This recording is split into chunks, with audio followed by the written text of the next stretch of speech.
Wow, this is what we all came for. The biggest episode yet. The first ever episode in person as well. This is crazy scenes. I'd like to introduce Isman. He's one of the greats that I've ever met in football, one of my best mates. I'm just absolutely stoked to have you here, mate. Thank you very much for having me. I think it's an incredible project that you're currently undertaking, and I love all the messages that it's providing to the world. Thank you, mate. Well, let's dive in and give a little bit of background for people who might not know you at home, which is a bit weird. They probably should. You're a huge name. But when you were about 16, great footballer, you jetted off to Spain and spent, I think it was 3 years, correct? Giving it a crack, basically, over there, living with 30 other blokes and playing at a professional level. Obviously, a hugely influential part of your life. Can you tell me and people watching at home what that was like for you and what was the biggest learning you took from it? Yeah, it was an incredible experience for me and for my family, of course. Didn't really know what I was getting myself into at the time. I was initially only going over for 1 year just as a football experience. Yeah. And I landed in Barcelona on the 3rd of August 2008 as a mere 16-year-old with a couple of other Aussies, and ended up staying there for 3 years. And between the ages of 16 and 19, it was a massive learning curve for me, not just from a footballing perspective, but also from a personal perspective. And there were many lessons that I learned. I can't really pinpoint one in particular. There were tough moments, there were highs and lows, the whole spectrum of emotions really. And that was ultimately what built me as a person and as a footballer, as I've already mentioned. And I think one of the main properties or elements in my personality that I use in my footballing career as well as in my personal life is that of mental toughness.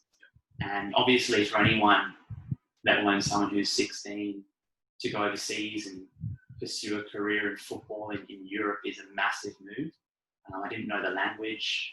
I knew a couple of other Australians, but no one else there. Yeah. It was a completely new culture and didn't have my family. So I had to learn really quickly what I needed to do to survive, what I needed to do to thrive, and everything in between. And initially I was really excited. I'd never experienced anything like this before. It was a new opportunity, a new door that I could enter. And as time went on and I became a bit more settled, I had particular goals that I wanted to achieve. But in striving for them, there were many obstacles that came my way, and something that I could never prepare myself for leading up to that whole experience. And throughout the course of those 3 years, that idea of building mental toughness came up every single day, whether it was a matter of fighting for breakfast, because I lived with 30 other boys that played for Espanyol, and if you weren't at breakfast at 7:30 on the dot, you potentially might not get breakfast. Yeah. Something like that, to playing in a club where there were 3 to 4 players per position, every single one of them was quality, and you not making the 18 or the starting 11. All of these challenges that happened on a daily basis helped me to build that mental toughness, and that was something that I continue to build back in Australia, but something that I hadn't been exposed to, and something that helped me get through those tough times. Absolutely. So we had a little discussion yesterday about how important mental toughness is for footballers, and the ones that make it, it's often not because that they're more skillful or more talented. It's often that they're able to withstand a lot of pressure and obstacles like you just mentioned. Do you think that sometimes that mental toughness is misdirected or misguided? And do you think that that maybe contributes to the culture of a lack of openness at football? Because I certainly feel that it's sometimes a bit of a trade-off where people choose mental toughness at the expense of being open and vulnerable in front of your teammates, and therefore the culture suffers as a result. What do you think about that? Yeah, I completely agree. I think mental toughness is one aspect of being a person and a footballer, but that shouldn't be at the detriment to you being open towards your teammates, towards your friends, towards your family. Yeah. And it's a fine balance between those two elements. I think in football, in order to be successful and to play at the top level, you need to have an element of mental toughness. You're not going to survive those freezing mornings or evenings when you're playing in, minus 10 degrees on the ice sleet, and there's challenges flying in. And if you're not mentally tough, you need to be physically tough, that's a given. But if you're not mentally tough to come back week in, week out, training in, training out, game in, game out, you're not going to make it as a footballer. Now, in saying that, that doesn't mean that you need to suppress all of your emotions and not be open to your teammates. I think being open with your surrounding, colleagues outside of football, but also with your teammates in the team, that only promotes a positive culture and a positive environment for you on a personal basis, but also the team on a collective basis to progress and move forward towards your desired goal. So I think both are necessary for success. And I definitely don't think that they're mutually exclusive. Yeah. Do you think that, because I really resonate with what you just said, do you think that when it comes to building culture, that often that mental toughness is valued above all else? And what can we do, you as a leader of your club, me as a leader of my club, and people watching at home as well, what can we do to build a culture where both of these two really important things that we've discussed are put forward as essential to building a culture of success, both personally and as a team? I think the first thing first is that you need to have that mentality from the top. Your senior players who have been around the blocks and have often probably been in a culture before becoming senior where it wasn't always that positive. Yeah. But those players are the exact players that need to have the self-awareness and the identity, the self-identity, and push the ego aside in order to promote the youth into the first grade team. I know that with my club, we have a very positive culture because there's a lot of senior players that, bring the youth into that culture. Yeah. Often I've played in teams in the past where there's a significant click between the senior boys and the junior boys, and there's not much camaraderie between the two.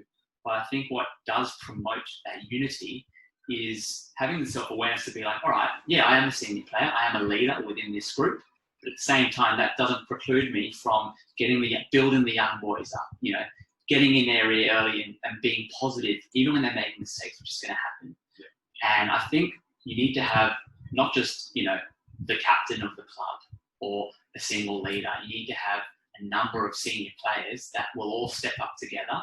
Yeah. And can infiltrate from the top down that mentality that the junior boys step up into. Absolutely. Yeah, as you were speaking, it kind of reminded me of two stories that were in perfect contradiction, where the first one being when I signed for a big club. It was a really exciting point in my career. Yeah. And I remember one training in particular where every single time I got the ball, one of the senior guys, who I was playing right centre back and he was playing right back, would have me every single time. And not only was he saying things to me, but more importantly, he was complaining about me to the group out loud. Yeah. And I remember the feeling whilst it was happening, and every single time I heard it, cut me down a little bit further, a little bit lower. And it's really hard to be confident and play to your ability when that's happening. Yeah. So I remember approaching him after that session. I was like, mate, if you want to give me some feedback, tell me to my face so I can actually fix it. Yeah. And in that situation, he had to remember that, well, what's his objective? His objective was to make me make better decisions, whether that was the thing that he thought I was doing wrong, or give him the ball. That was probably the thing that pissed him off the most. If that's his objective, come and help me and build me up and let me make that decision. And we can work together and start building chemistry. Absolutely. This guy cut me down every single time I got the ball. And I remember it was like one of the worst feelings I've had in football, because after the session, I really thought, this is one of the 2 or 3 most influential guys at the club, and he doesn't respect me one bit. Yeah. and I'm in trouble. My time at the club is in trouble. Yeah. If I don't have the respect of guys like that, I'm in trouble. So that was really bad. And then when I became a leader down the track, which has only really happened recently, I always think about that time and think, bloody hell, I'm going to make a big effort to make sure that these young guys who come into the first 10 squad feel like they can do what they can do. Like, the reason that they're there is because they're talented, and you're going to achieve nothing by cutting them down. And there's often like discussion of, you know, the past football cultures where you learn through that sort of experience of getting hammered, and like you have to do your apprenticeship before, you know, you have to be cleaning the senior players' boots before you can start being a senior player yourself. And that's fine, that can teach a lot of good things. But if you want on the Saturday or the Sunday those young guys to come onto the field and do a job and play well, you sure as hell need to work on it during the week and actually making them feel like they can do that. Yeah. And so those two contradicting stories made me really realise that building culture, like you said, comes from the top, and that people in positions of influence really need to remember that that's a huge responsibility. You are impacting the lives of people who, for all intents and purposes, football is their identity. Yeah. So if they have a shit session and they go home, they are feeling crap for the next day until they get to try again at football. And if you're the one who keeps slapping them down, they will never enjoy their football and probably fall out of love with football. Yeah. So it's just so important. Do you think that you've had similar experiences, and what is the best way to go about it, do you think? Because you're obviously a leader that I've always admired and seen you doing it brilliantly well. Yeah. Well, I think just to touch on that last point, you know, those moments like what you had can potentially break a player. Yeah. And you're one of the few out there that has a lot of resilience and can come back from those situations and can, as I already mentioned, have self-awareness about what was his intention, how would you change that if you were in that situation. But a lot of people would just crumble from that. And it wouldn't only be when they were to come back to football, but that can actually influence a lot of their, you know, their career trajectories in their personal life as well. Yeah. So I think resiliency is is in the same boat as mental toughness, but slightly different. Both of which are super important and can be learned, but also there is an underlying element that is inherent within your personality that if you don't have, and it's your first experience of getting shredded by one of the senior players when you're already feeling a bit uncomfortable, can have very detrimental effects for your ongoing career. Now, as for me, I experienced a lot of that overseas in Spain. Fortunately, I couldn't really understand how derogatory they were because they were talking in Spanish. I didn't understand it, so I was quite lucky. But it was definitely something that I took on board coming back into Australia, and I knew that, you know, every now and then it's okay to pull someone in line. You know, if a player is not playing to their potential, and you know that they have more in them than what they're showing, pull them up. You know, pull them in line and say, "Mate, I know you can do better. Give me more." Now, that's one way to address that issue. Another way of addressing it is, you know, you're shit, you know, you should be better, just absolutely shredding them. And that's not the way to do it. And so when I came back to Australia and I was around more junior players and I had a bit of a more senior role, I knew that there was only one way I was going to do it, and that was going to be the first way. Yeah. You know, build players up, you know, promote confidence within them. Allow them to see that they are the potential future of the club. Yeah. You know, call them the future if you must. Yeah. But ultimately, you need them to see that they have everything that they need. You just need to promote that environment for them to step into and take that opportunity when it comes. Absolutely. So I was very lucky. I didn't have too many, situations where I was personally degraded, apart from in Spain when I didn't understand them.